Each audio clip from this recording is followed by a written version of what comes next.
Welcome to You Can Call Me Goddess, because you're so much more than a queen.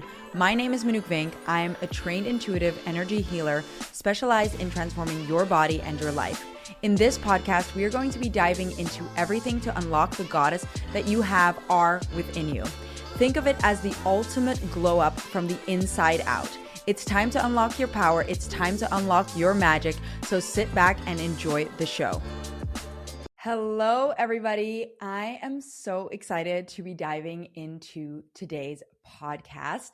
So welcome to the You Can Call Me Goddess podcast. Today, we have a special guest on, and I am actually so excited to dive into this topic because honestly, I wish I knew way more about this. And look, I can take this topic into a whole nother angle, which I will try not to do, but we might go there.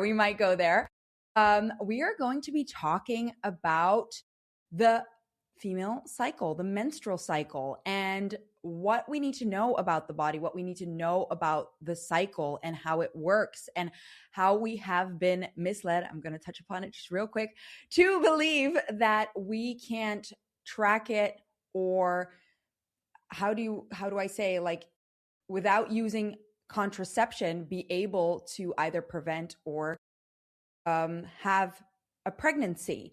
And I am touching upon this topic because my guest today is a specialist in this, and I reached out to Michelle because I came off of my birth control. What is it now? I think about 4 months ago, 4-ish, right? 4 months ago.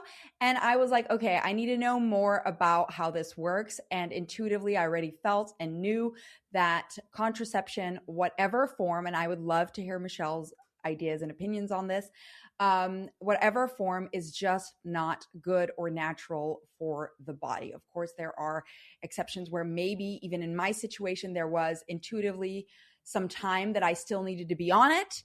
There are going to be situations where that is necessary to a degree, but the goal in my mind is always to come off of it and get to know your body better.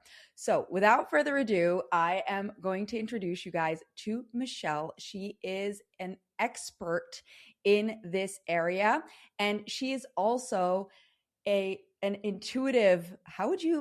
You can introduce yourself. How would you introduce yourself, Michelle?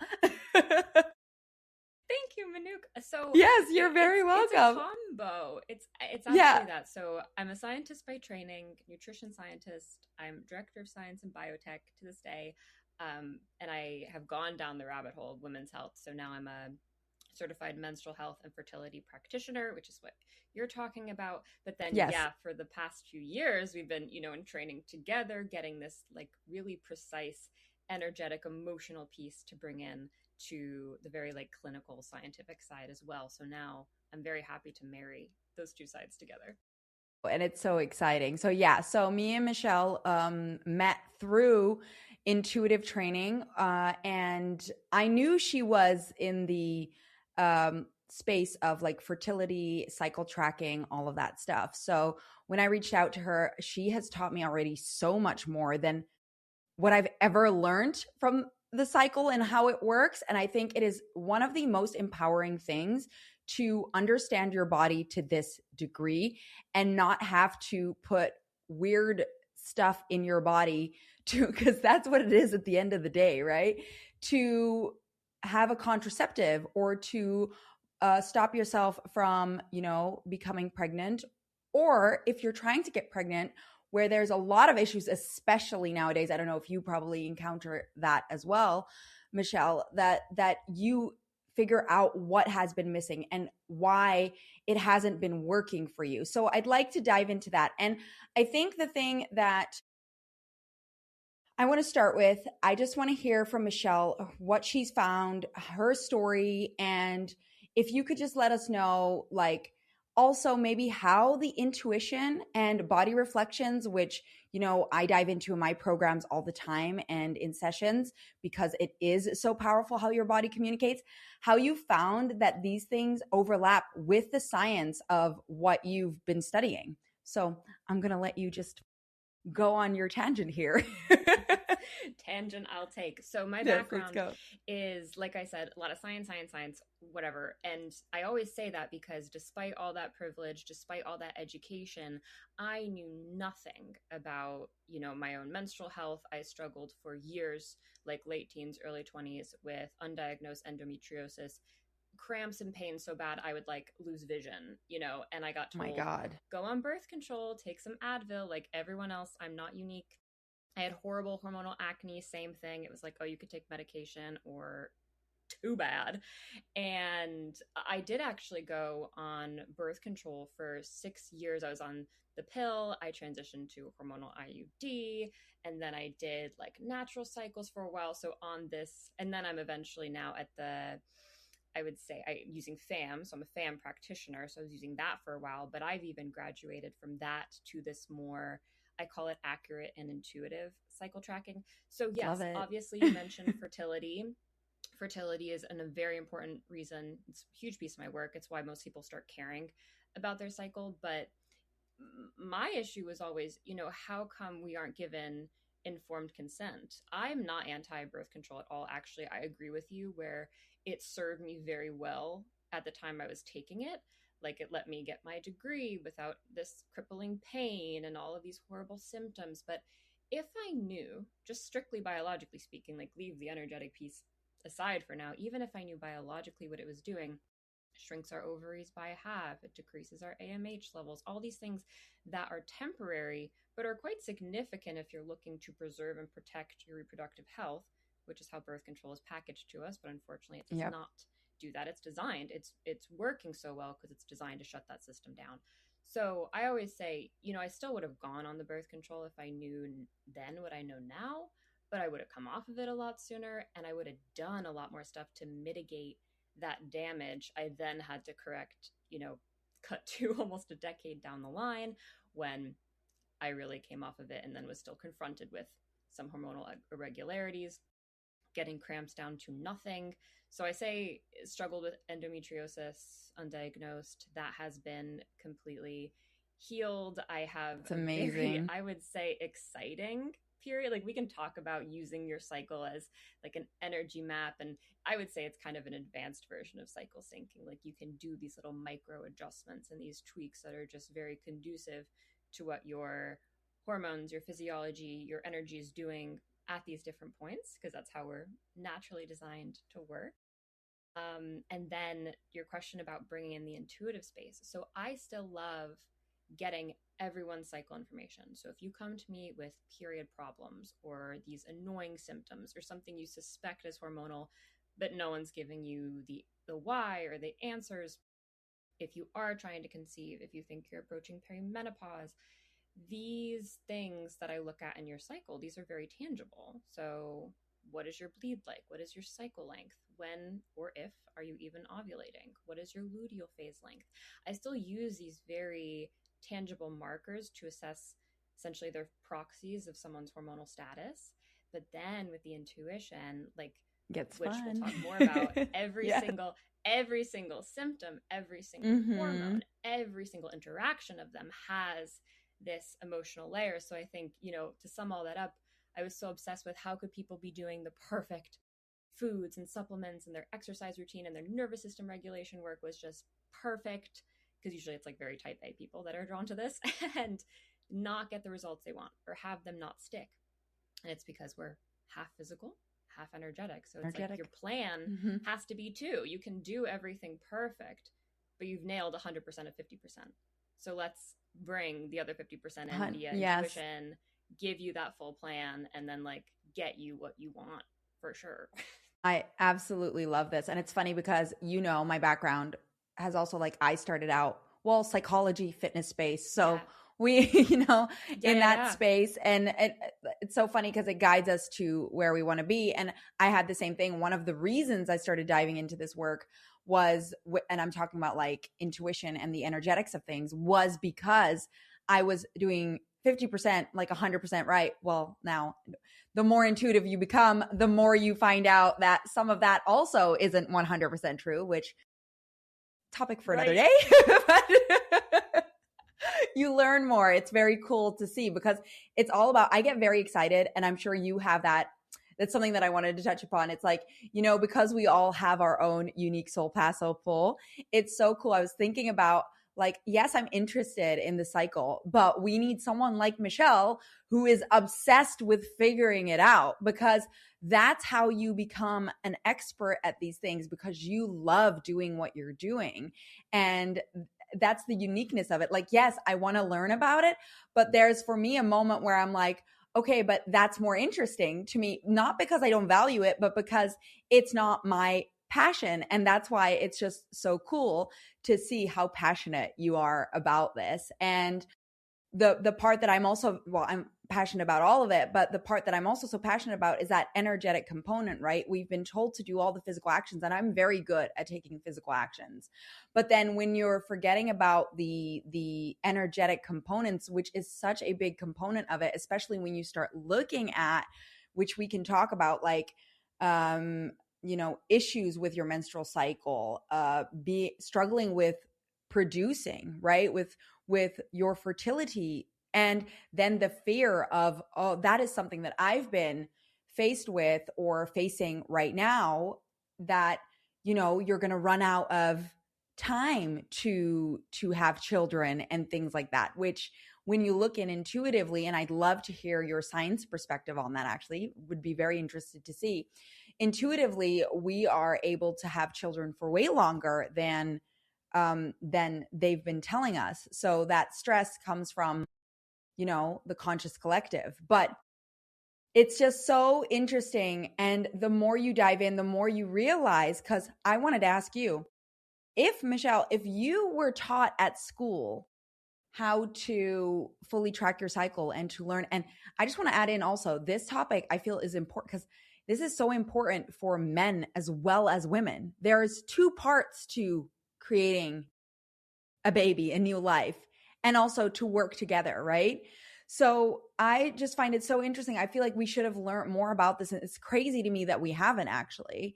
And I'm curious, because you said about the birth control, how would you, like, if you had learned from A to Z how it all worked, like the stuff that you've told me, I had no freaking idea, like no clue, right? Like, if you would have learned that at school, do you think you would have still taken birth control even with that information? Oh my God, I've never literally even considered, because you're right.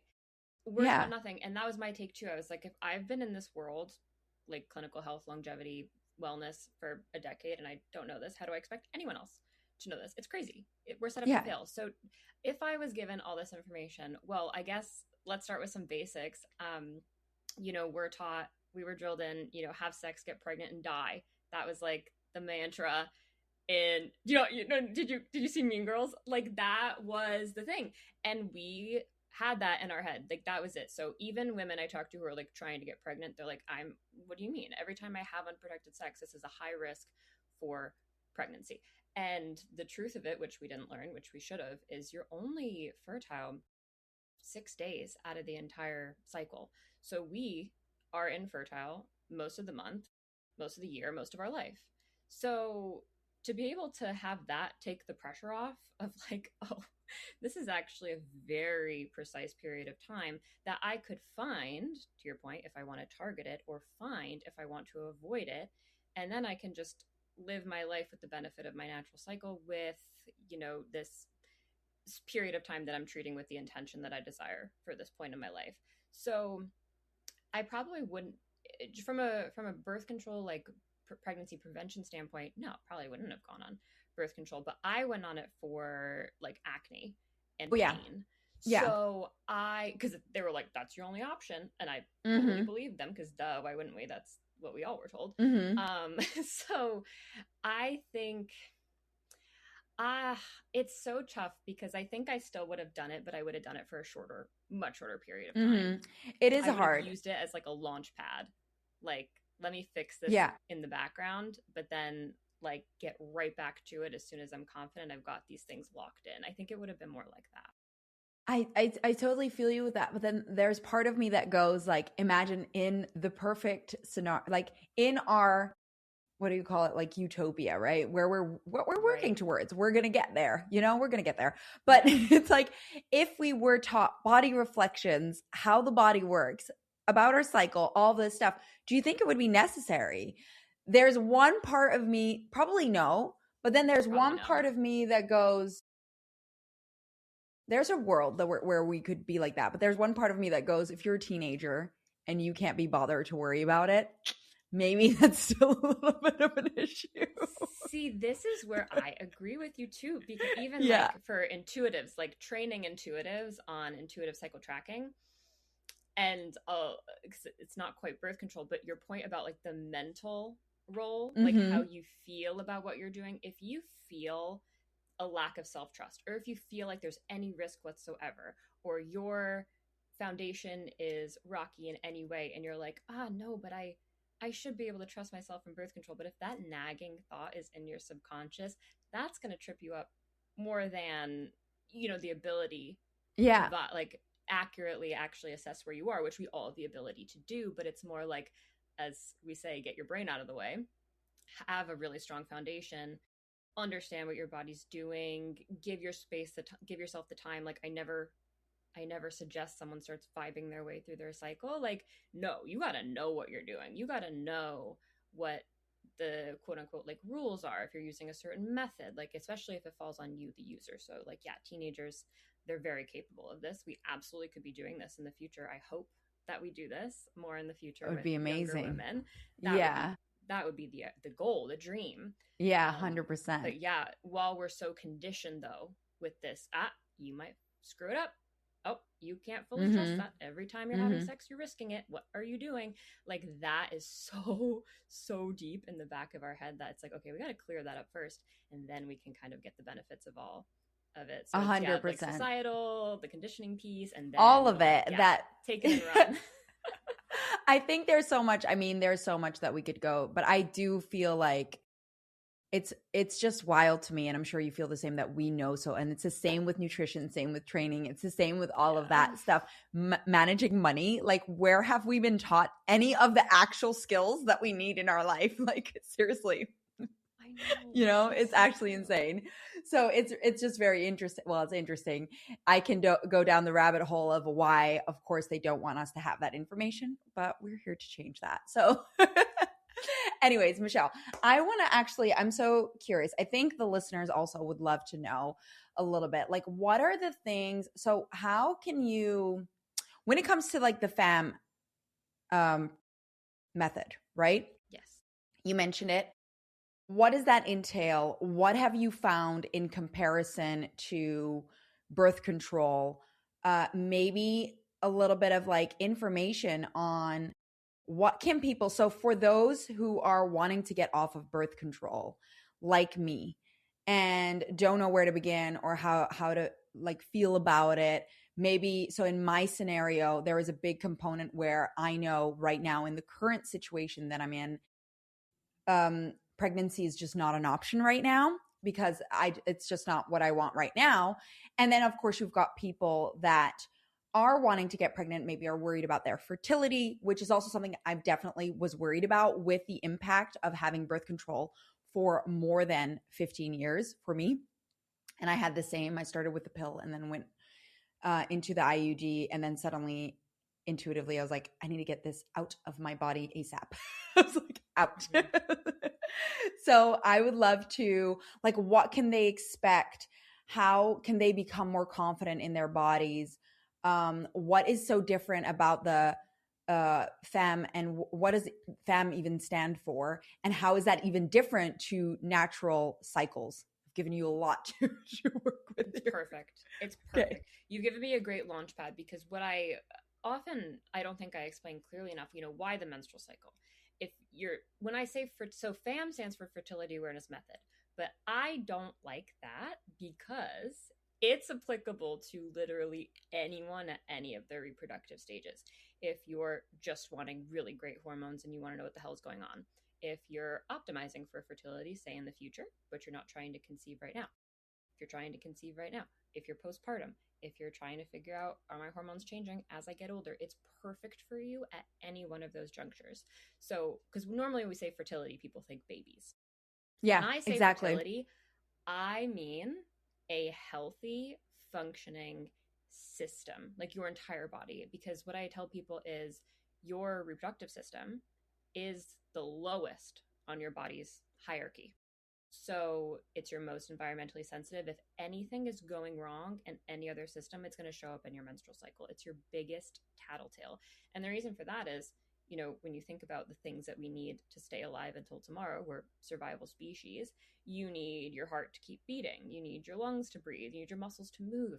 Like, especially add in the modern woman being like chronically activated, chronically in this like fight or flight state. Oh, yes. That is always going to get your energy, your nutrients, your oxygen diverted to that. And it's going to take it from the least prioritized system, which is the reproductive system. We see this all the time. Like, if you know people who are like high performance athletes or really active or didn't eat that much. Well, yeah, that was me. Yeah, that was me in my bodybuilding phase. Gone. Yeah. And that's exactly what it's doing. It's actually a good, quote unquote good thing because it's protective. It's like, no, I got to send this like all this energy everywhere else. So I always say, you know, your perfect fertility, perfect menstrual health, it's going to be the first thing to go on your system level, and it's going to be the last thing you regain on a health journey. And we're always sitting, so everyone's on this spectrum of like fully resourced, which is like we can actually define. I have these 6 different things I look at with someone's cycle, like, and these definitions of, you know, how long should this be? What color should the bleed be? How many days should this be? That's clearly defined, fully resourced. And then we have chronically depleted on this other end of the spectrum, which is like you're skipping ovulation all the way to lost your period. And most people are floating like under this fully resourced because of just everything going on in our life and your hormonal system trying to talk to you that like, hey, I'm trying to tell you what's going on if only you know how to look for it. So what FAM allows us to do is we use 2 primary fertile signs, one being basal body temperature, the second being cervical mucus. And there are actually many types of fertility awareness methods. The one I am certified in and teach is called the symptothermal method, sympto referring to cervical mucus, thermal referring to temperature.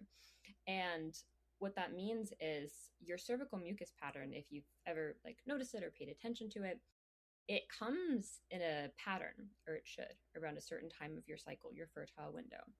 And the quality of it, the amount of it, the color of it tells us about your estrogen. So it's really a proxy for how is your estrogen doing, one of your major reproductive hormones. And then your progesterone is what causes, after we ovulate, it's what causes our temperature to rise. So we're looking for a change in temperature, which tells us exactly how your progesterone is doing. It's a proxy for progesterone.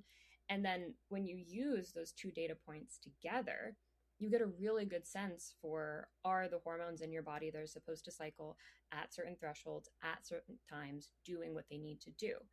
If we notice that along any of those 6 parameters of a healthy cycle, things are slipping, things are deficient, things don't look quite the way they should, then you have a precise playbook where you're not like, all right, let me try this supplement I heard about. Let me try this, because you know, it's a progesterone insufficiency problem. It's an estrogen overproduction problem, or I'm not clearing enough estrogen via my digestive system. So you actually can target the right treatment for you. And usually this is very instead of second guessing. Like foods. Yeah. Instead of like trying it all. And then my favorite, it's like so validating because you get new information the next month. And so within a span of, 2 to 3 cycles, you can clearly see, like, was that thing I tried actually changing anything? If yes, keep doing it. If no, all right, forget it. And then with intuition, because we have an advantage. Yes, we're 100%. Like, okay, let's look at all the things that would be perfect for what's going on with you, and then intuitively test which the best one. And so it's like, it just got even better, even easier, even faster. Yeah, that's very cool. Like when you start using your intuition to test supplements, but you could even like, it would like, I mean, this is great but then you could go in and verify, obviously, intuitively, if that is the actual problem or if there's something else. And then obviously you've got the other layer of the body reflections. But I think it's also very cool when you work through a body reflection, sometimes the physical solution comes up after working through that body reflection. So that would still need to be a supplement or figuring out, you know, what it is that supports the body, because they go again hand in hand, energetic and the physical action. So that's very cool. Okay, so with that, a lot of interesting stuff, right? And stuff that I had no idea about. So what is important about progesterone and wow, my brain is estrogen. I'm wanting to estrogen. I wanted to say it in Dutch. I was like, I couldn't think of it in English. I was like, why do I know it in Dutch but not in English? Trilingual? What are you? Bilingual? Trilingual? Bilingual. No. I mean, I know a few words from different languages, but I'm not fully. No, that's amazing. That's so funny. My brain was like, why am I blanking on the word in English? I was like, estrogen. What is it in Dutch? Oestrogeen. Oh, am I saying that right? Okay. Now I don't even know if I'm saying it right. No.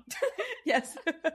That's so funny. Okay, so I'll actually give you, this is what you said at the end there, like nailed the new way I go about assessing someone's menstrual cycle. Yes. So what I just described is the very tangible physical piece of like the people who, and we all do at the end of the day, like the emotional information's great. Like working on that is amazing for your entire like soul growth, for you as a person, your energy levels, but like it's nice to get the validation in your own health and your body. Like it's nice to see ovulation be really clear and strong. It's nice to see a long luteal phase. So essentially what I'm saying with all these different, when I say 6 parameters, it's telling me exactly what these hormones are doing and when. So intuitively, actually what I'll assess is we have 4 major hormones of our reproductive cycle. So if we're just looking at that, it starts with FSH, which is your brain telling your ovaries, okay, guys, we're going to make the next group of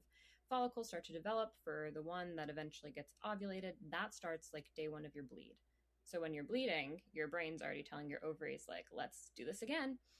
And then those developing follicles are kicking off that estrogen. So that hormone that makes us feel really good, really connected, really energetic, that's thanks to your growing follicles. So that's all actually coming from your ovary. And so cool. Yeah, when that level of estrogen gets high enough, this is also what's going to start making that cervical mucus that we're looking at. So when I say that connection there, that the quality of your cervical mucus, how much you see, the timing of it, that's a direct representation of, is that estrogen climbing high enough at the right times? When that gets high enough, we'll surge LH, which is the trigger event for ovulation. And then if that's successful, about 2 to 3 days later, we see that winter egg ovulate, and then it moves from the ovary to the fallopian tube where it awaits potential fertilization. And then the structure, actually it's kind of like a shell that the egg leaves behind, that's the thing that makes the progesterone. So we want that to get high and stay high all the way until our next cycle. So our next period starts. So that should be around 12 to 14 days, which is the life cycle of a healthy corpus luteum. So when I get to like all of these have very clear biological things, checklists. So as an intuitive, you want that to be present in your definitions of assessing someone's health of their hormones for each of the ones. And then every single one of those has like an emotional translation. So for instance, FSH, talking to your ovary, that's how we feel we can initiate. How well can you initiate new ideas and new things? Estrogen is our builder hormone. So this is like, what are you building? Are you too scattered? Do you feel like I have too many things going on? Like if you're so cool, tunnel vision, like this is where we start to see breakdowns emotionally. Yeah. And then LH, this is like, you have all these ideas, you're doing all this work. Can you put it out into the world? That would be that. Yeah. And then progesterone is our sustaining hormones. Like you did all this building. Do you trust that it has longevity, that it can maintain?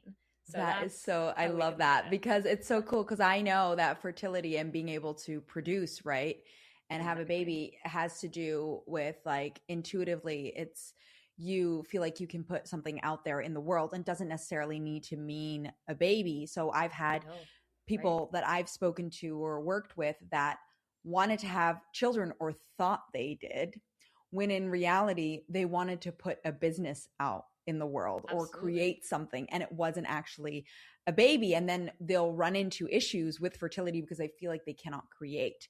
And I just wanted to add this in because look, I don't know, because I love all of those, like the hormones and stuff. And I just love seeing the puzzle pieces connect, because that is so cool. Knowing about body reflections, how they work. But with my, so my mom, she worked as like, in the Netherlands, we have a kraamverzorgster, which is, you have no idea what that means. Nope. It's like, what does that? I'm like, what's that? It's like a midwife. So in the Netherlands, when you've had a baby, you have the right to like a nurse that comes to your home after birth, which I think is a great system. Doula. Yeah, basically. So you don't have to stay in the hospital, of course, unless there's complications or something like that.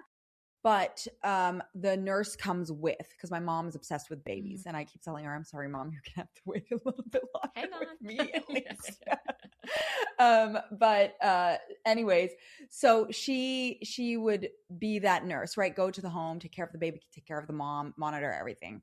And so she's encountered a lot of situations with pregnancy and IVF stuff. And it is so cool when you look at the energetic stuff of it, because I immediately was like, there's people that struggle with IVF and then they can't, conceive or get a baby. But then they finally strike gold, right? And they get a baby. And then the second time round, they have a baby super easily. That happens a lot. And my mom's seen that a lot. And yes, logically, we can go, yeah, the pressure is off, blah, blah, blah. But energetically, how cool is that? And obviously, the more nuance you get, but how cool is it? They've now proven to themselves that they can bring a life into this world. They can create something worthwhile. So now that they've proved it to themselves, they no longer have fertility issues. So because they know, oh, I can create. So the second baby comes like that. And it just solidifies how accurate the body is communicating with you all the time. And I don't know, I just think that is so cool. But the cooler thing is when you dive into the intuitive components of it even further, right? It's like, it doesn't necessarily need to be a baby coming into this world to trigger that and solve the fertility issues. It could be literally you rooting to creating something else, right? Because it often stems from a different area. But that's a whole different tangent to go into. It's great. But it's great. And I think it's relevant. Oh, sorry, no, finish. And then No. Because what I loved, like knowing that, right? And knowing that energetically, intuitively, but not being an expert in, the menstrual cycle. And that's why I came to you and knowing all of that stuff, right? Mm-hmm. Mm-hmm. You knowing how that whole system works, like to a T, and then seeing how it's so accurate with translating the issues that you're experiencing in your life is just the coolest thing to me. Like, that's what gets me excited. It's the coolest. And because it's like, I mean, and I no school of thought, but like sometimes it's frustrating, especially when I was newer to this world. Like, we know energy matters. We know there's this emotional component, but then you just see like regulate your nervous system or clear your energy blocks attached to a protocol. And it's like, we can get more precise, like as precise as you are with like the food and the supplements and like the workouts, you can get that precision with the emotion too. So actually, I don't know if you want to do yours. I did look into your progesterone specifically. So yes, actually, would love that, because I'm curious because I know, because there's a couple of questions. I know I've reached out to you about that because I'm new to this new method, right? So I'm figuring it out as we go. And it is also very interesting to me because I've been thinking about, because I know the reflections and what it means when your body's struggling with, for example, heavy bleed or not having a bleed. Those are all like those I know what they intuitively mean. And it's really funny also, like bloating and all of that stuff. I actually, and that's why it's so interesting, right? I've never experienced very big issues with my menstruation. Like I've never had extreme PMS. I've never had like now it's going to all come crashing down on me. Like, we're not manifesting that. We're not manifesting. I've got other reflections that I need to deal with. It's like, please. But it's just very interesting because it's like, okay, there's probably part of it that's not part of my path to deal with that. There's different issues that I'm supposed to be focusing on, but it's also interesting that maybe that my body didn't need to translate that. There were other things that it needed to translate to me. But now having this, I'm just because this is even more precise, right? It's so interesting to me, like the cervical mucus, like I'm really struggling with that, like figuring that out. And I need the temperature is that's very interesting, but I can't fully grasp it just yet. So I'm just, we can go for it. I'm an open book. This is amazing. But you're nailing some really important points here. And like a lot of times in the fertility space we'll fall into the comparison trap. And you're in every space. Right. In every space. Let's be so honest. Great point. Literally. Yes. And it's like, why me? And it's your point. It's like, oh, this is just the area that's going to get your attention with this reflective component. And yes. That's why I love doing this with women who are like, yeah, this has never really bothered me. Because it's like, it's going to tell you information. So let's get on top of it now before it turns into a big old thing. Just to jump in real quick, this thought keeps coming up, and it's because I think it's also so valuable. I know of someone who's been, she's gone the natural way. She doesn't want children, but she's working also with her body, and her fertility is very high, and she loves that her fertility is high, which is just so interesting because you don't need to have to want to have children to want to take care of your system. Like it's so vital for so many more things than just that. And so I just think it's very cool that, even though she's not working to have children, she still wants to make sure her body's working efficiently and well. Yes. And I think that's amazing. So anyways, just wanted to hop in there and exactly. Love it. No, thank you. Again, you're like nailing all my hot points where like fertility should be a selfish endeavor.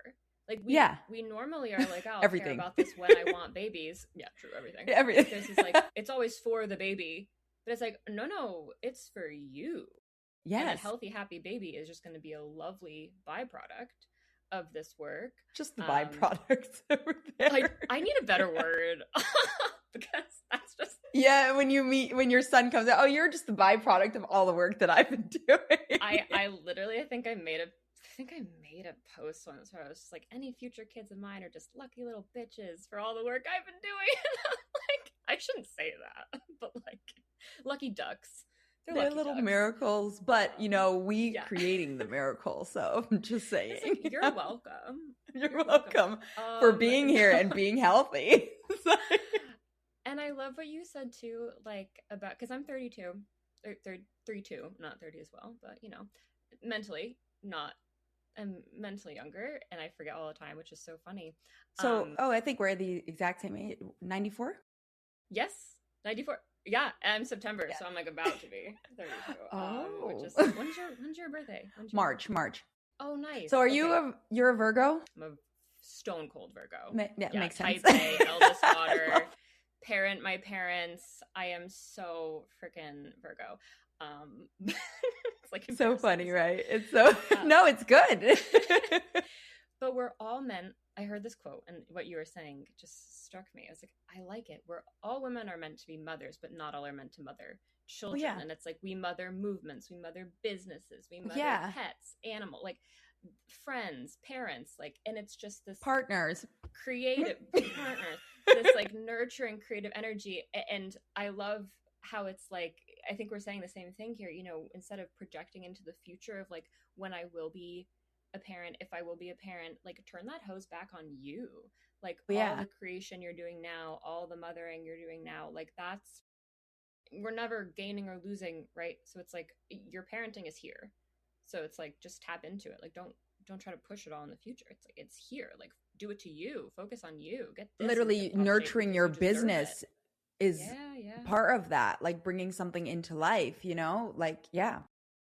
so that's how these translations work, as but for anyone new to this, so for you, I look at progesterone specifically because we were talking about this Yeah. before the call, because you were wanting to know more about the temps, which is Yeah. great.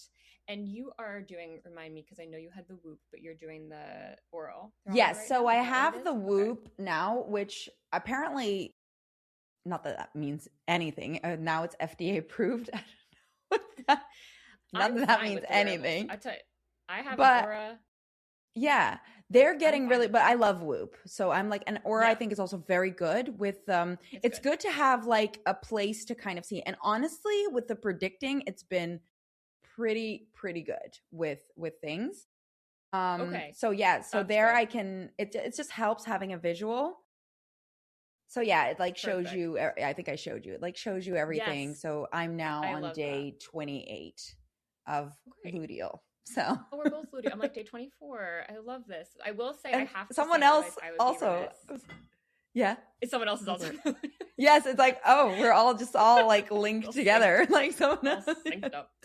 All I love synced it. up. No, the apps, I have some beef with some apps, but Mm-hmm. the predictive algorithms, like, so for instance, when I was using natural cycles, it could have screwed me over because of their predictive algorithm giving me green days, so like safe Mm-hmm. days, on Yeah. days that I saw fertile cervical mucus, because I had a couple longer cycles and I had a shorter cycle because it was like around my wedding. I think it was super stressful, and it like did not, and it won't change the algorithm based on what you No. see, which is No. unfortunate. If it did, it'd be a different story.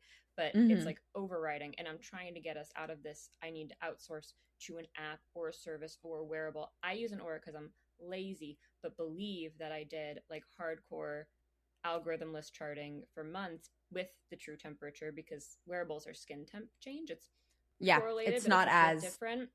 It's yeah. not the same. Also, probably, I But don't know if they instruct, do they give like instructions that you need to do like when you wake up? For those of you, yes, what we're talking about is like having a thermometer and what, first like, thing. yeah, just first thing in the morning in your mouth, like under your tongue. Hold it there That's the until, true yeah, that's how you basal really body want to temp. get your, before you do anything. It's, yeah. Yep. Before you do Before anything, then you you get the drink, most, get yeah. up, go to the bathroom, that's your most accurate. And that, because what I want to say here, and this is actually why I'm teaching it, I'm leaving the very structured long-term method behind and giving this foundation. Yes, teaching it. I want to walk women through this for at least a few cycles so that you know your patterns, you know exactly everything that's happening, but then have this more intuitive layer to it so that you're not tipping into that hyperactive nervous system, hypervigilant, micromanagey. Everything has to be perfect. If I Oh, don't take my yeah. temperature right, if I stay up too late, if I have a drink, like it turns Especially if into you're this. inclined. Yeah, that's what I had with fitness and food. So Yes, I know that. you got to And stay. And intuition also. no, I'm the exact. We have to like Yes. go the other way and be like, Relax. all right. Yes. And then we have to trust that we're doing the right thing and then we're good. Yeah. But okay, Exactly. continue. And then you integrate. Yeah. So that's because I found that the way I was teaching it with like the hyperclinical angle before, it was just letting people run once they got to that very like Mm-hmm. perfectionist tracking. Like they would give me these beautiful charts with like every symptom, every workout, every little detail. And that's amazing short term because it's giving you amazing information. But we can't live our life that way. No. Like, and then So when you no. get so good at it, it's happening in the background. Like I know I've gotten so good, like even plus intuition made it even better, but just feeling the changes in your body, like knowing exactly what that means and then having the data to back you up builds that self-trust. Not just like, Mm-hmm. because I talk to a lot of Yeah. women who like, oh, I know I'm ovulating. And they're completely valid in saying that. But it's like your brain would latch on to that trust so much further, so much more if you saw like, oh yeah, that was the exact same All day the before my temperature symptoms. rose. That was the Yeah. exact same day I saw my peak for cervical mucus. Like it's just, it takes you to that level so much faster Just to to have that. clarify, Michelle, real quick, is there one day that you ovulate actually? Like there's just one day that you Yes. ovulate? Yeah. Yes. One day. It is a one-time event. The egg will live for 12 to 24 hours and then it has left the building. So after you Yeah. ovulate, pregnancy is impossible. Before you ovulate, we say this is where knowing cervical mucus patterns, your cycle lengths, your we have rules in place if you're new to this too on like when to consider yourself fertile or not, because those days before you ovulate, I say, are guilty until proven innocent. So Yeah. we assume they may be, because you don't know exactly when you're going to ovulate. You know when you did retroactively, but you never quite know predictively. You have a lot of signs you can look for. You have a lot of evidence that will point you in that direction. But until that one day happens, it is predictive at its core. Yeah. Yeah. But you have mentioned to me, so after the ovulation, right, there's still that, just to be sure that you don't get pregnant, you want to make sure that the temperature rise has happened 3 days in a row. And then after, like around that window, you're 100% safe. But then there's still potential, like, although the percentages are obviously lower, that in your period, you could still get pregnant, right? Or let's break this down. Yes. Yeah. So let me explain it this way. Your fertile window opens 5 days before you ovulate, and because, like we just said, we don't know when ovulation it's a 1 day event, and you can guess around when it is, but you don't know precisely when. We should celebrate that event. We should have a party on ovulation day. It's like the best. Like, yes. Oh my God, it's the best. But the reason it's a 5-day fertile window, but ovulation is only 1 day, is because if any cervical mucus is present in that 5-day leading up to ovulation, sperm, and you have unprotected sex, sperm can survive. So the cervical mucus changes the pH of the vagina, allowing sperm that would otherwise die to chill in the cervix. Our cervix has like sperm hotels where they will chill. I love that. Yeah. For up to 5 days. And that's how long they'll last. So if they're present in any of that time, the 5 days up to ovulation, there is the potential for fertilization, conception to happen. Mm-hmm. So that's when your fertile window begins, and you'll start to see usually cervical mucus. So it kind of, in a optimal cycle, it'll go from dry days to kind of that pasty, creamy stuff, kind of tacky, and then it'll transition to the more I should have brought the fun talk. Yes. So I'm so immune to it. I'm like, I know all the pictures. It is TMI Monday, Thursday, Friday, Saturday, Sunday. We need to know this stuff, though. We need to know it. Continue. We do. And then the closer you get to ovulation, because of that increase in estrogen content, it makes the cervical mucus more clear and stretchy and lubricative, often the egg white that you've heard referred to. Yeah. As like, that's ovulation's pending. It's go time if you're trying to conceive. If you're not, wrap that up. Like, that's, you want to avoid. So, and then to your point, so that's when it opens. And then we close it when we see ovulation confirmation. So yes, to your point, that's after our temperature goes up, that tells us ovulation happened. And just to use the method, so this is more method rules, I want to see at least 3 days where that temperature stayed high, just so I know. Because just to be certain. And it's not that, like, because statistically, like, or biologically speaking, once that egg is gone, it's gone. It's not like it's sticking around for up to 3 days. But the reason we do that is because track enough cycles, and you'll probably notice this, temperature is imperfect. It's so well, I already noticed that, so I wanted to ask you about that. You have stress, you get sick. So this has happened to me before. Like, it's fluky, but it does happen, where sometimes around that time you'll ovulate, you'll see a temperature rise, and then it'll be scared the crap out of me. It's second day, it was high again, and I was like, oh, cool, yeah, I ovulated. Third day went back down. That's what I had. And then I had another rise, like a couple, like really high. And I'm like, what the hell is this? So I love your thoughts on that. Yeah. I had you were sick.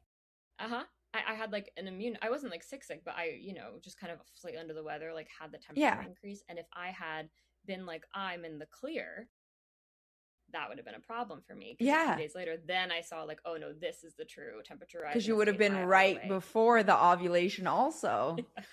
So that's why we need the 3 days. It's like, you need to be sure.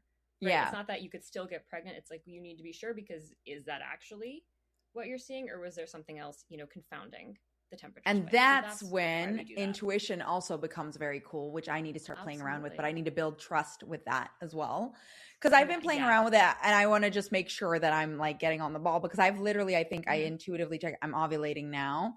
And then I'll also play around with, and you have to be so clear with like what definitions you're using, because otherwise you're still going to mess up. That's why training it is very important. But I have played around with, okay, if I were to have sex today, what is the percentage? just to see, you know, like what data I can start gathering intuitively. Because I'm still struggling a little bit with the cervical mucus thing, that. And then also would love your thoughts. I mean, we could use my chart if you want. I don't know if it's good enough, because I've been good with some days putting it in my app. Like I track every day my temperature, and then I forget to plot it down sometimes. So, but any inconsistencies or any like, how do you say, increases, I have plotted. But I'm just so curious, like, okay, so with mine, I think, let me see if I have it, and then I can also take a quick look, because I had here, if you don't mind, of course, I'm just curious, your thoughts. Please, So probably there's still, for me, because you even said after coming off of birth control, especially for the amount of time that I've been on it, it's going to take some time, right, for my fertility to be fully back to normal. So for you, I clocked your progesterone. So this is like what we need to make a really hospitable uterine lining, you know, give all the nutrients, the blood, the oxygen to it. That actually, you know, using both physical and emotional criteria, it's at 59% right now as per your last cycle, which is really great, because I then go, if my process is, I look at the three major roles of progesterone. So the first is to build that uterine lining. The second would be the more neurological, like mood enhancing benefits, nervous system support. Remind me again, the progesterone is to get ready for. So the progesterone is after ovulation. When after ovulation. Sorry. Estrogen is to get ready. Sorry. Yes. So this is our sustaining hormone, progesterone. And I wanted to look at this for you, because I wasn't actually, 59% is amazing for being on a hormonal IUD, because the job of a hormonal IUD is to thin the uterine lining. So that actually was the biological role that came through for you. It was support needed around the building of the uterine lining, and then the solve. So there's plenty of practical things we can go through and test for you. But like you were saying, those will all come in with the right emotional specificity. So I have about 2 to 3 emotional translations when that's the root issue. So it's like the sustaining. Do I feel like under supported in my ability to sustain things? Is there a belief it won't be good enough long term? And then the dominant one, because I'm so excited to hear your thoughts, was this feeling a lack of support for the holding and sustaining piece. And then we can get even deeper. Is it an issue more with the sending of the hormone or the receiving of the hormone? Intuitively, it seems like the sending of the hormone, which is feeling like you aren't generating enough of the energy needed for that sustaining longevity wherever that's required in an area of life. A feeling of depletion, like you've already used up the capacity to sustain by the time that's very accurate. 100%. Tell me what area intuition is so crazy. Oh, vocation, 100%. Like, okay, it's like financial vocation. It wasn't. It's because it was more of a vocation, and it's because like financial, I'm figuring stuff out. Like, but it's like it's very interesting, because it's literally part of my soul lesson is like being able to create through opposition and obstacle. So. Great. Yeah, fantastic. Fabulous. We love it. When we look at like, this is the cool thing when you look at your soul lesson, right? And you navigate these things, it's like everything ties into that. So it's like, for me, it started before that, right? Because it started when we won't go back into my whole story, but moving around, not having security, feeling like I can't, because I moved around as a child. And then with me, it's like everything feels harder than it should. Same thing with my body. Everything feels harder than it should. And then it feels like I'm like almost out of gas with everything that I can do. Like I've done it all. Like what else can I do? That's the reoccurring feeling. So I know this is because this is such a big part of what I'm also supposed to be I guide people with, because I know that feeling. And I'm sure you have the same with like the lesson that, you have and what you're going through. Oh, I so got a bunch. yeah. I've got plenty. I'm not immune. Plenty to work with. So it's just like navigating that, like, even though you're taking all the freaking actions, there's like, and feeling like there's nothing more you can do, but then realizing it's not the external that's blocking you. It's another internal thing. And then you need to find a new external action to lock in that external thing. So internal thing. It's never that you're not. It's just that we're either not giving ourselves credit, not noticing in the right space. Like it's you're just missing like one thing. It's like a sidestep. Yeah. Like I've been having like little moments where it's like, Manouk, you just need to do this thing, and then you're there. It's like, but finding the thing is like, that's always the tough part. That's so, and like all the work you do to find the thing, it's like, all right, all that energy I just used, now I'm like, I can't. I'm done. I can't. And that's exactly it. Yeah. So just that, so nagging, but this is how cool the body is. Like, that is why I designed a whole, like, obviously this adds a whole nother layer to that, the reproductive system. I designed a whole program on decoding the body, but having this information just adds in so much more, like, to the specificity of it. That's why it's so exciting. Like, because you're also you're like, biology, right, is one of your specialities, right? It's funny because as a child, and this is how your soul sets you up for everything, I was the best at biology. Like, it was the thing that, because it made sense. And when things make sense to me and they click into place and it excites me at the same time, that's when I thrive. And I'm sure a lot of people have that. I'm sure you have that too, because then it can stick in my brain. Then I'm like, oh, like the hotels, like that little analogy, so perfect. It's like, oh yeah, that makes so much sense. It's like, yeah. Because I'm sure you've experienced too, like, even when they threw up that menstrual cycle graph, like even into my like 20s and 30s, not that I was getting taught this a lot. So it's just like your eyes just glaze over. You're like, all right, what? No idea what the hell. I know what it looks like, but like, just a bunch of bumps. Like, it doesn't. Yeah, it's a bunch of bumps. Like, no one has time. So to just get it handed to you in practical terms, train your intuition while validating it with data, like getting that body literacy, that body trust on point. And like you said, like, this is why I love having so many, like, you're freaking incredible. I'm so happy we met, like, all these intuitives with these different specialties, because it's like, oh, if everyone just takes their like background, their experiences, their stories, their expertise, and combines it with this, like, I'm going to everybody for like my pets, I go for I love it so much. Business. It's so good. I know. It's so good. And I mean, it just I mean, also speaking about this topic, right? Like, because feminine power is something that I'm like really like into. And this is like, speaks so much to how powerful we are. And we are, like, I always say, like, we're the literal portal to this universe. Like, what the fuck? Excuse my French, but I love that's that. No, but that's true. What we are. So, Yep, I'm running. That I don't need to say anymore. But we can even take that digestively, because I got this, obviously not randomly, but one of the events I'm doing coming up is about how good girl conditioning, like, gives us MCAS, histamine issues, autoimmune issues, hypermobility, endometriosis, like all those inflammatory conditions are from this like sapping and squishing of the feminine making us powers, smaller, be very palatable, like the pelvic floor issues, the posture, the rib cage, like all of it is part of it. So it's like so wild. It's so wild. The power angle. Oh, it's so good. And that's like, I feel that's my thing. Like, I don't know. I just that's what it is. Like, how powerful. Like, it's like, that's why this is also my soul lesson, right? Because it's like, no, everything is possible. And now I'm here to prove it. Like, I have to prove it to myself so that I can then give that recipe to everybody else. And that's the same with everybody who has their soul lesson. They're here to learn that so that they can then spread the message. Totally.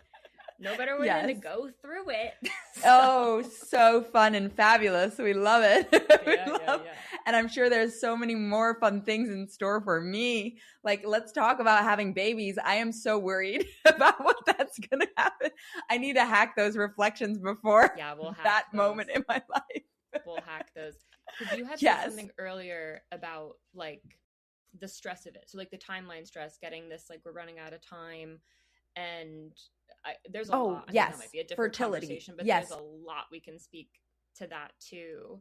And just like, I don't even know, should we do it? But like, there's I mean, I think it's a very valuable. The thing is, there is so much value in that, because I think, I speak to more women that are very nervous, and then we have the outside pressure of,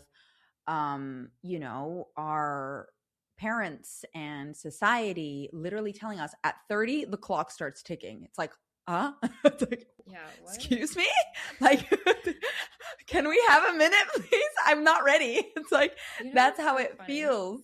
Yeah, it's how it feels, because it's how it feels.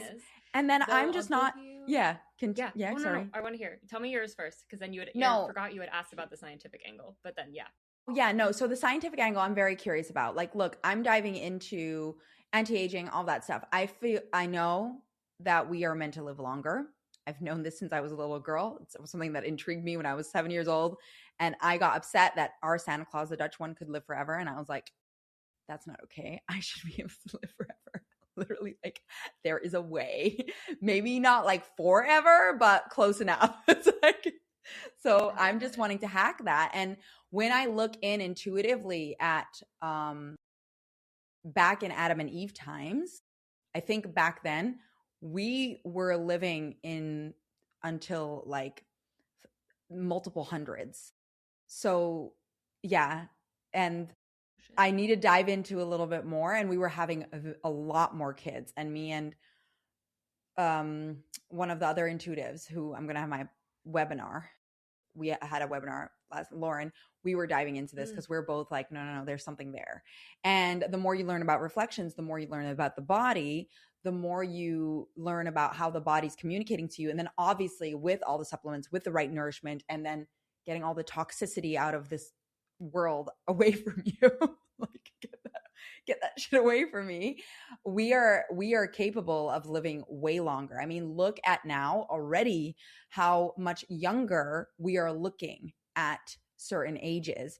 So there is something I feel like there is, but I would love the scientific the knowledge behind it, because the pressure that we feel to have children right now is purely the conscious collective putting that pressure on us. So take it away. Okay. No, I love this because it's so funny. I hit like a inflection point in my years and years of research where I was like getting a lot of that, the younger, the better, right? The healthier the eggs, Yes. And you're born with all the eggs you'll ever have. And unfortunately, science is just scratching the surface. 100%. Really what's possible, really how the body works, especially the female body. I mean, women were not included in clinical studies until like the 90s.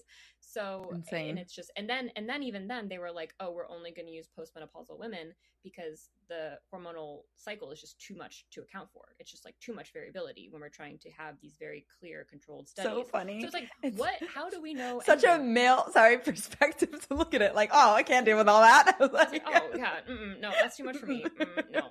So, all right. So it's really funny, that's actually. Where it was kind of like, is this true?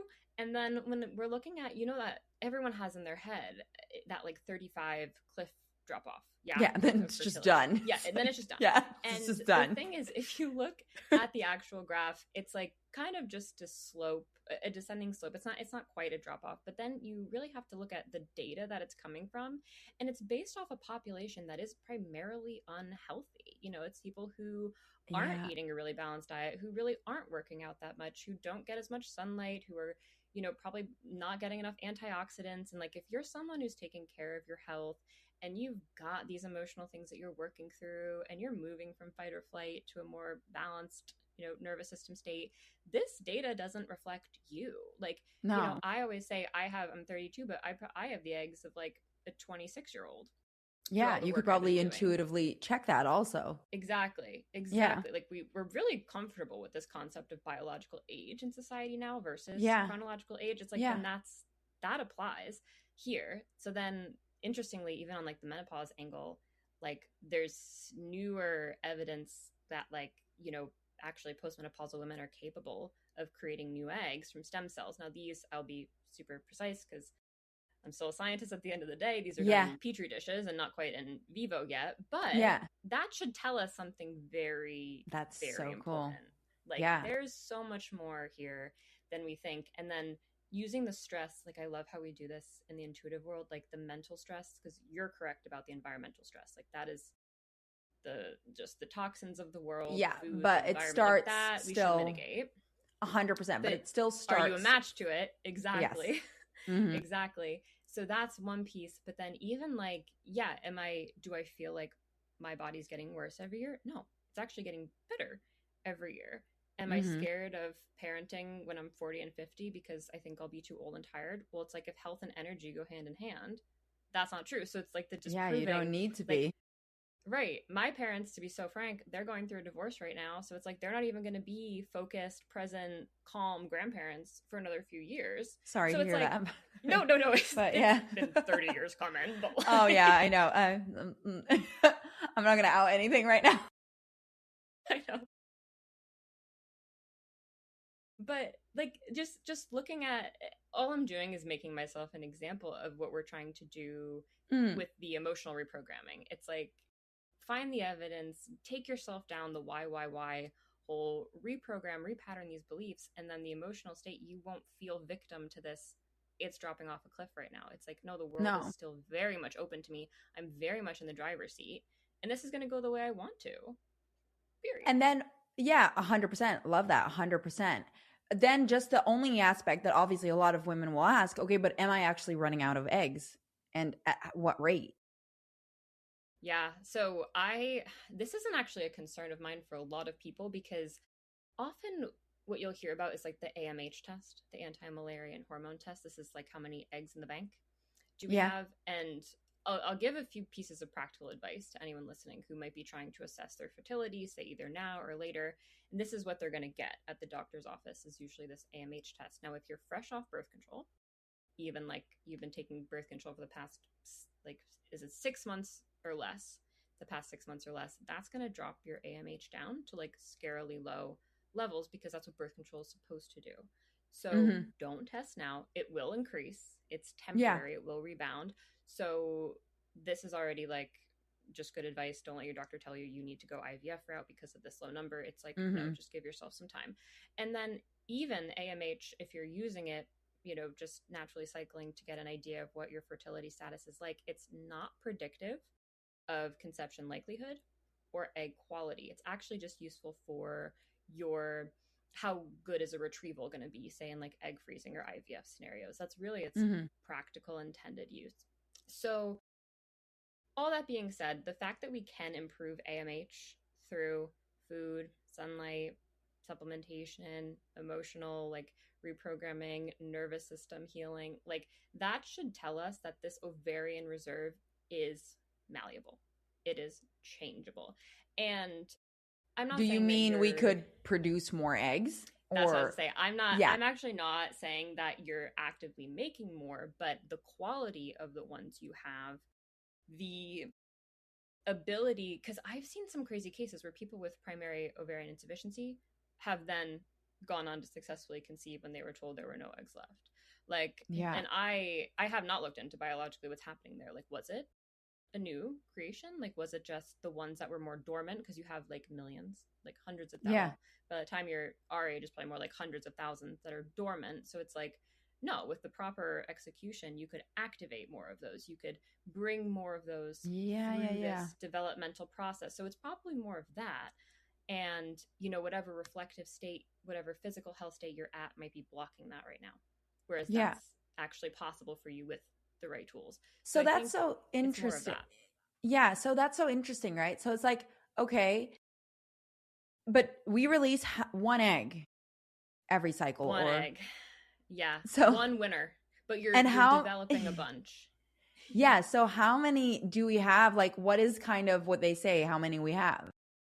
They say by the time we hit puberty, I believe the number is around 300,000 ready to go. So what are we talking about? Like, are you serious?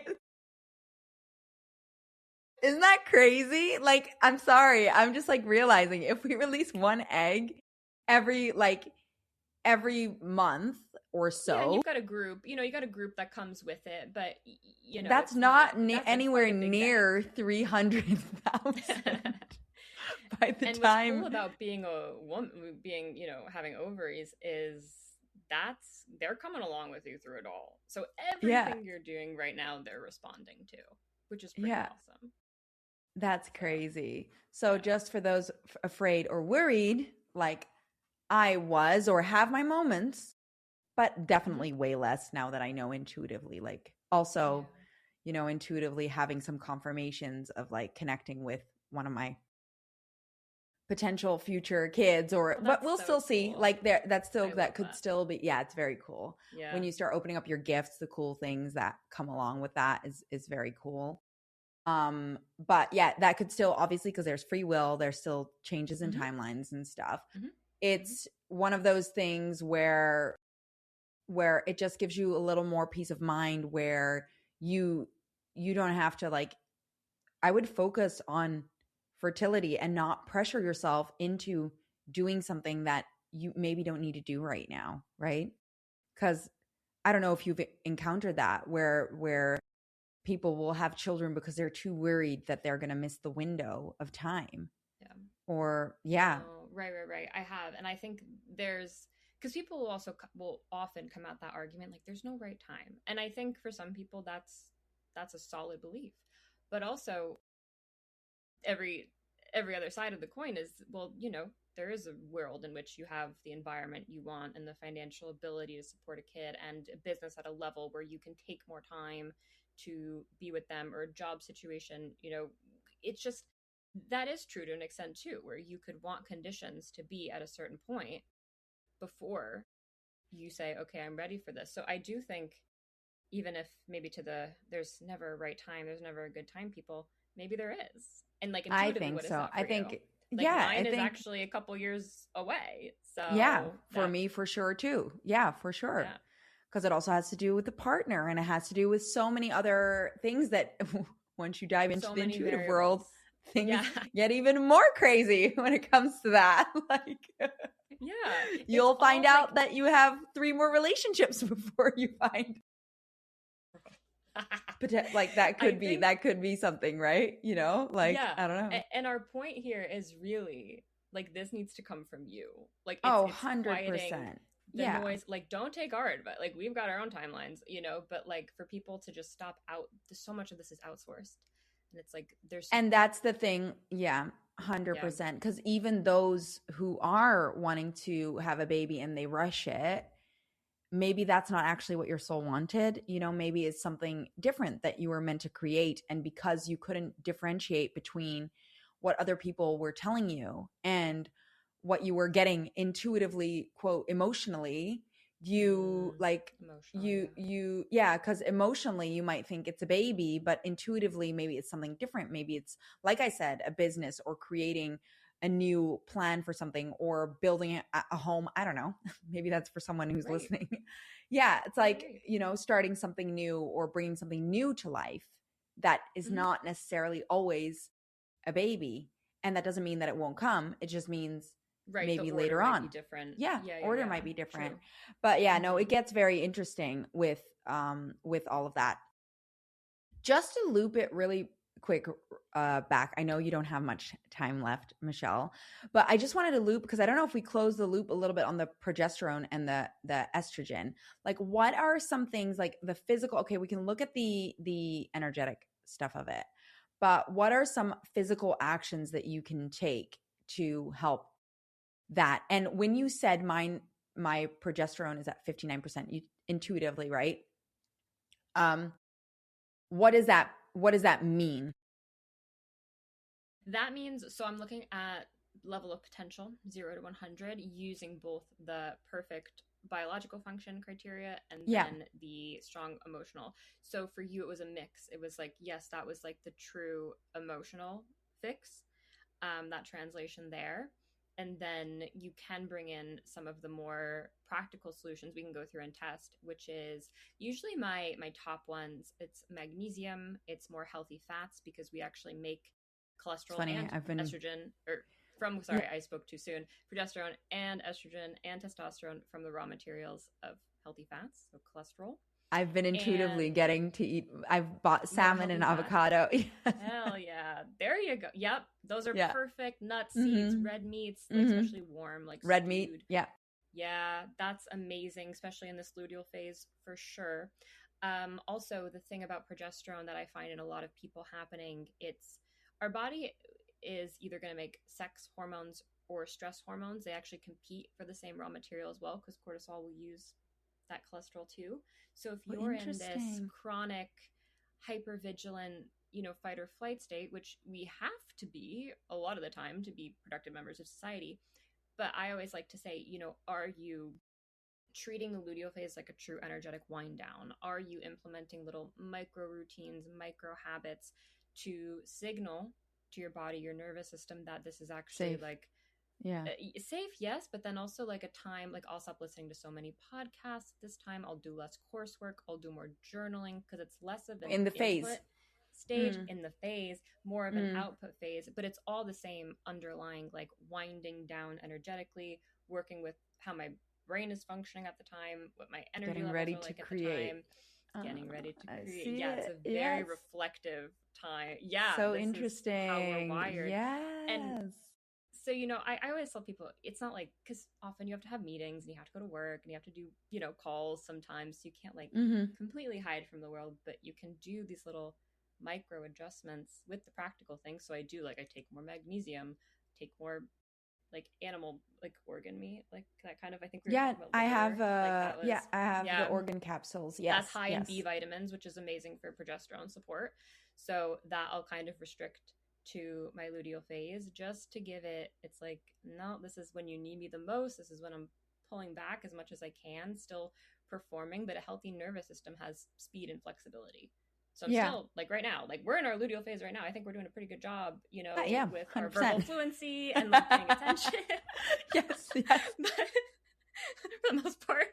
For the most part. And then like, we have the rest of our day, all these millions of little decisions that we're making that can be more supportive and conducive to giving your body that ability to switch to more progesterone avenues than, say, the cortisol avenues, which is going to just help you long term.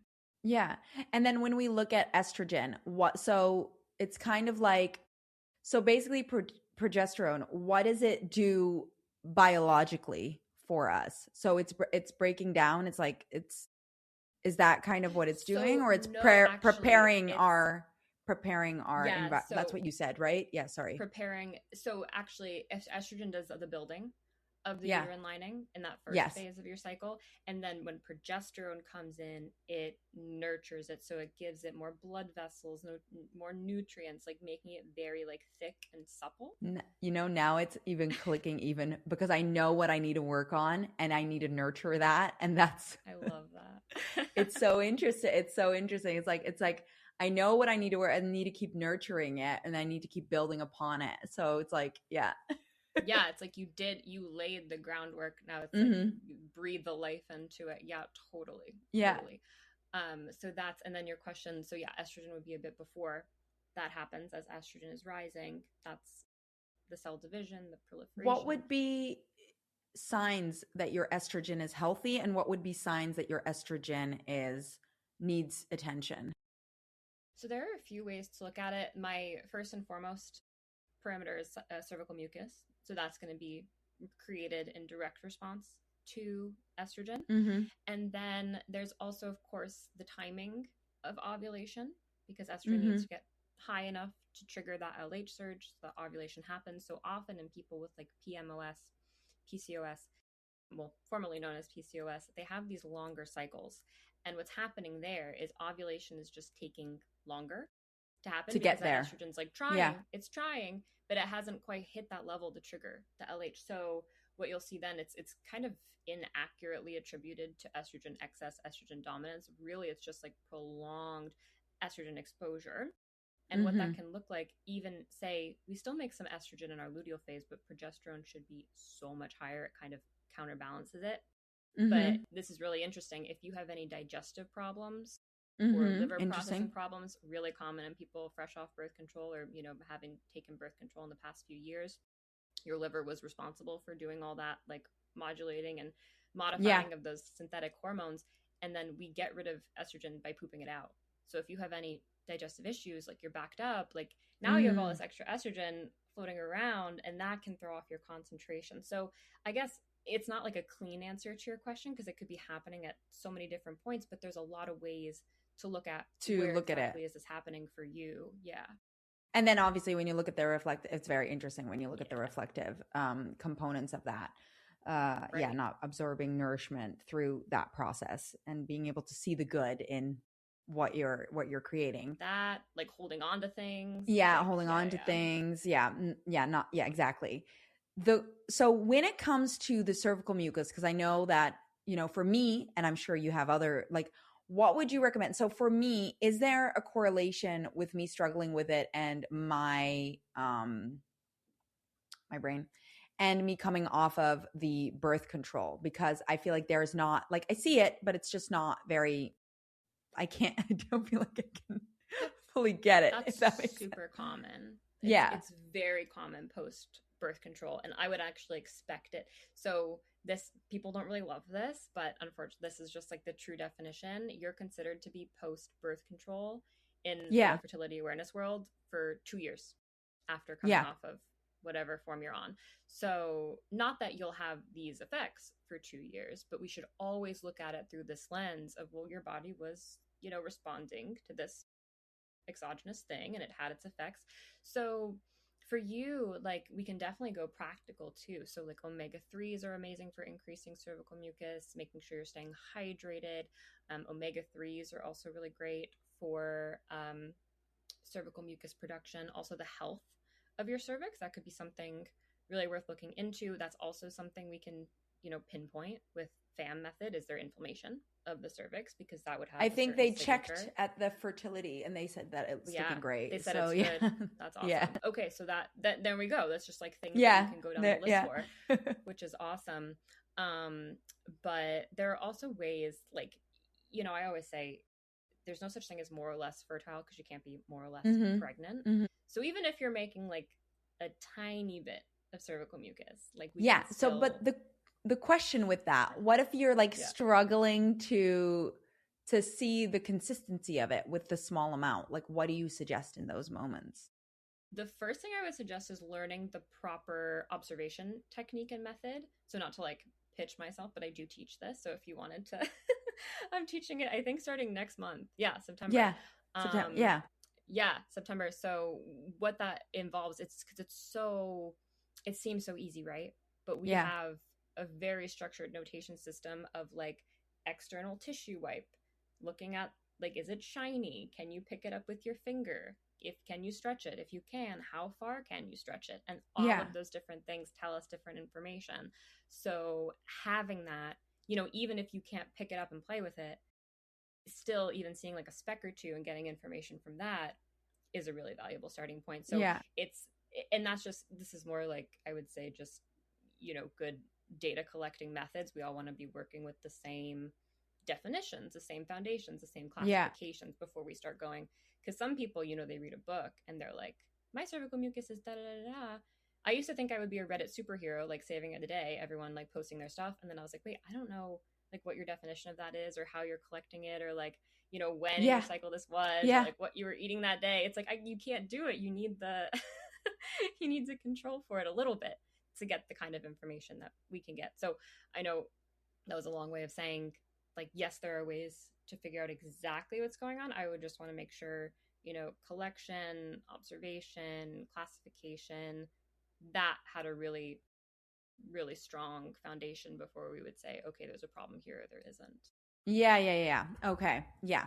Super interesting. I know how are you for time, Michelle? You I think? can go a little longer. Okay, I just so have to you, jump around yeah. tomorrow, but yeah, I have time for one more. Yes. So cool. So no, I was just thinking because I just don't want to like, if you need to go, you need. I could talk about this all day. I I do know, have but a that's why client, so this is your passion, like, and I I love that, love and it. it's amazing. No, I just find it so interesting, and I was like actually just connecting the dots of like the Hmm. intuitive meaning also of cervical mucus. It's like the vehicle to bringing the thing that you want to life, like Yeah. kind of like that. It's so interesting how you get like the little pinpoints of like having a healthy vehicle or feeling like you can keep the vehicle intact to get, or, and obviously when you intuitively look in, it will be different for everybody, but I was just like playing around with that. But it's so fun to look at all of these things, and it's so interesting, and I highly recommend diving deeper into learning your cycle, not just for if you want to have children or not, but to get to know your body, because it's all interlinked. Like if you have a healthy cycle, if you have a healthy reproductive system, then that speaks to your health in general. Yeah, So I mean, exactly. I think that's very valuable, and I know that you have so many more stories and situations of people that you've worked with and the amazing results that they've gotten by figuring this out and understanding this, and even you yourself. I was just thinking about how incredible it is that you don't have, well, I don't know, do you still have those PMS symptoms or things that you used to have? No. Pain, no symptoms, but it's been a long, it's a long process, but it's possible. I think that's what I Yeah, want to it's say. possible, Yeah. and yeah, I would say worth it also Yeah, with, absolutely. yeah, yeah, exactly. So I think that's really cool. So I think the last thing that I think, just to close this beautiful podcast off, because I could ask you questions for hours as well on this, just because it's so It's interesting. so cool. Um, what is the one thing that you think everybody should know when it comes to the cycle? Like, what was the most like important takeaway? It's so hard to pick. I think One. I would want it to be, I think it would want it to be, because I don't know if I drove it home enough, that, and you led me to it perfectly with that. This cycle is the biggest tattletale. If there's anything going on in your life, your body, your mind, your situation, it's showing up there. So, and that's because it's our most environmentally sensitive system. So often people think, I want to get to my hormonal health, but I got to fix my nervous system, or I got to fix my productivity, or I have to fix, all these other, my exercise and my metabolism first. But it's like, focusing on this will get you all those things because of what you Yeah. just said. It's like when that's Yeah. functioning, everything else has to be in place. Otherwise, you wouldn't have a amazing cycle with predictability and all these parameters met. And like that's, it is metabolism health, it is nervous system health, it is, thyroid and stress and all of those things rolled into one. So if you're working on any of those things in tandem, it's really going to be a cheat, like a faster way to get there while doing, other Yeah. work too, say like exercise Yeah. or diet work. Like that's, it's nothing happens in a vacuum, and it's not something you need to delay because I know my hormones are involved, I'll get to it. It's like your hormones will, they're not the root. Like I'm not actually saying, they're more Yeah. the messenger. Yeah. Yeah. So 100%. So yeah, yeah. Listen like to the you'll messenger. get the root through the messenger. Yeah. Exactly. Yeah. You'll figure it out. It's letting you know. It's like that's Yeah. what the whole body does, but the cycle is very good at communicating that. And that's why I think naturally as a woman you feel like you need to have a cycle. Like it feels so weird It's, when yeah. you don't. Like when with me for being on birth control, I was like, it's so weird. I feel, and my body was so much like already I could feel, yes, I had to go through a little rough patch, but emotionally, but after the math, I can already tell by coming off of it that my body is just so much more like aligned. Your intuition, by the way, one Yes. little additive that I want to add in, can be blocked by your birth control. So it can literally, for me, I know it was blocking up my third eye, like something there, the connection there was being blocked because of that. And so I'm not saying that suddenly when you remove your birth control, it will open up, but when you have been training your intuition and you're at a certain level, you might not be able to reach another level or open it fully up if you have birth control. So it does affect all of that as well. And the body. And like, I've been way less bloated ever since. I feel like my system works better. I mean, I'm still in the process of getting off of it and obviously learning my body, but yeah, I can highly recommend. Of course, I would always, I think, go to a specialist about this, not an intuitive specialist. Don't go. So Michelle, ask an intuitive, see if they can look in and see if it's the right decision for you, and then go to Michelle for sure to get more clarity on all of this. Yes. Trust yourself, because I was the same way. Like, I felt when it was time to come off.